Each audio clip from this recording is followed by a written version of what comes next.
La joie de l'Évangile, Evangelii Gaudium du pape François, suite. Non à la mondanité spirituelle. La mondanité spirituelle, qui se cache derrière des apparences de religiosité et même d'amour de l'Église, consiste à rechercher au lieu de la gloire du Seigneur, la gloire humaine et le bien-être personnel. C'est ce que le Seigneur reprochait aux pharisiens lorsqu'il leur disait « Comment pouvez-vous croire, vous qui recevez la gloire les uns des autres, et ne cherchez pas la gloire qui vient du Dieu unique ?» Jean chapitre 5, verset 44. Il s'agit d'une manière subtile de rechercher ses propres intérêts, non ceux de Jésus-Christ. Philippiens 2, 21. Elle prend de nombreuses formes, suivant le type de personne et la circonstance dans laquelle elle s'insinue. Du moment qu'elle est liée à la recherche de l'apparence, elle ne s'accompagne pas toujours de péchés publics, et extérieurement tout semble correct. Mais si elle envahissait l'Église, elle serait infiniment plus désastreuse qu'une quelconque autre mondanité, simplement morale.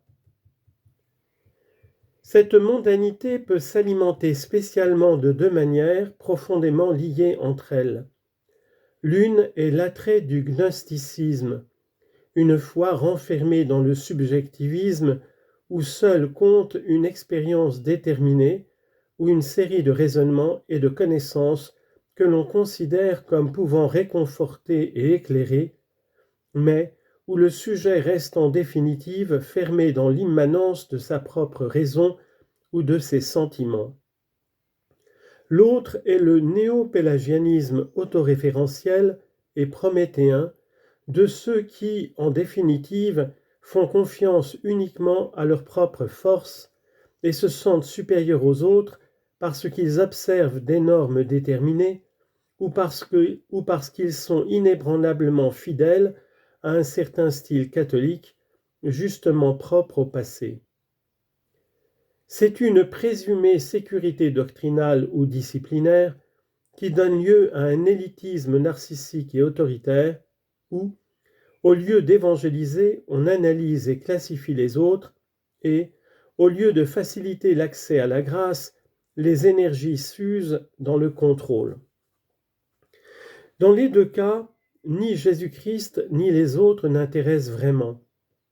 Ce sont les manifestations d'un immanentisme anthropocentrique.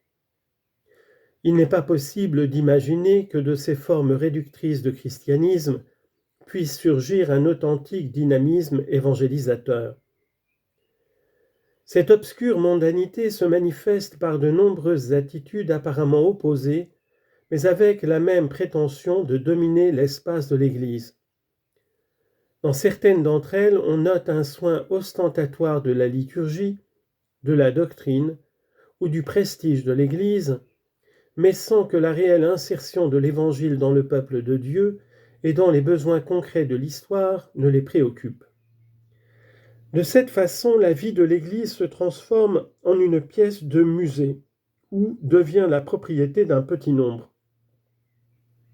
Dans d'autres, la même mondanité spirituelle se cache derrière la fascination de pouvoir montrer des conquêtes sociales et politiques, ou dans une vaine gloire liée à la gestion d'affaires pratiques, ou dans une attraction vers les dynamiques d'auto-estime et de réalisation autoréférentielle. Elle peut aussi se traduire par diverses manières de se montrer soi-même engagé dans une intense vie sociale remplie de voyages, de réunions, de dîners, de réceptions. Ou bien elle s'exerce par un fonctionnalisme de manager chargé de statistiques, de planification, d'évaluation, où le principal bénéficiaire n'est pas le peuple de Dieu, mais plutôt l'Église en tant qu'organisation. Dans tous les cas, elle est privée du sceau du Christ incarné, crucifié et ressuscité. Elle se renferme en groupe d'élite. Elle ne va pas réellement à la recherche de ceux qui sont loin, ni des immenses multitudes assoiffées du Christ. Il n'y a plus de ferveur évangélique, mais la fausse jouissance d'une autosatisfaction égocentrique. Dans ce contexte se nourrit la vaine gloire de ceux qui se contentent d'avoir quelque pouvoir et qui préfèrent être des généraux d'armée défaites plutôt que de simples soldats d'un escadron qui continue à combattre. Combien de fois rêvons-nous de plans apostoliques, expansionnistes, méticuleux et bien dessinés, typiques des généraux défaits. Ainsi, nous renions notre histoire d'Église, qui est glorieuse en tant qu'elle est histoire de sacrifice, d'espérance, de lutte quotidienne, de vie dépensée dans le service, de constance dans le travail pénible, parce que tout travail est accompli à la sueur de notre front. À l'inverse, nous nous attardons comme des vaniteux qui disent ce qu'on devrait faire, le péché du « on devrait faire », comme des maîtres spirituels et des experts en pastoral qui donnent des instructions tout en restant au dehors. Nous entretenons sans fin notre imagination et nous perdons le contact avec la réalité douloureuse de notre peuple fidèle. Celui qui est tombé dans cette mondanité regarde de haut et de loin. Il refuse la prophétie des frères, il élimine celui qui lui fait une demande, il fait ressortir continuellement les erreurs des autres et est obsédé par l'apparence. Il a réduit la référence du cœur à l'horizon fermé de son immanence et de ses intérêts, et en conséquence, il n'apprend rien de ses propres péchés et n'est pas authentiquement ouvert au pardon. C'est une terrible corruption sous l'apparence du bien. Il faut l'éviter en mettant l'Église en mouvement de sortie de soi, de mission centrée en Jésus-Christ, d'engagement envers les pauvres. Que Dieu nous libère d'une Église mondaine sous des drapés spirituels et pastoraux. Cette mondanité asphyxiante se guérit en savourant l'air pur du Saint-Esprit, qui nous libère de rester centrés sur nous-mêmes, cachés derrière une apparence religieuse vide de Dieu. Ne nous laissons pas voler l'Évangile.